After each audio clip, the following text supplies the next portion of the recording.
চাল কুমড়ো তো অনেকভাবেই রান্না করেন, কিন্তু এভাবে কখনো রান্না করে দেখেছেন কি? যদি না করে থাকেন তাহলে একবার করে দেখার অনুরোধ রইল। প্রথমে একটা কচি চাল কুমড়োর খোসা ছাড়িয়ে পিস পিস করে ভাজার মতো কেটে রাখতে হবে। একটা প্যানে তেল গরম করে লবণ ছিটিয়ে তার মধ্যে চাল কুমড়োগুলো পাতিয়ে দিয়ে ওপর থেকে একটু হলুদ ছিটিয়ে দিয়ে উল্টে পাল্টে দুপিঠ ভেজে তুলে নিতে হবে।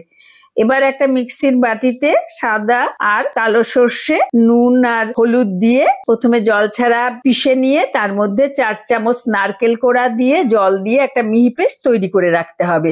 এবার তেলের ওপরে কালো জিরা, শুকনো লঙ্কা আর একটু চিনি ফোড়নে দিয়ে পেশাম মশলাটা দিয়ে দিতে হবে। নুন আর শুকনো লঙ্কার গুঁড়ো দিতে হবে।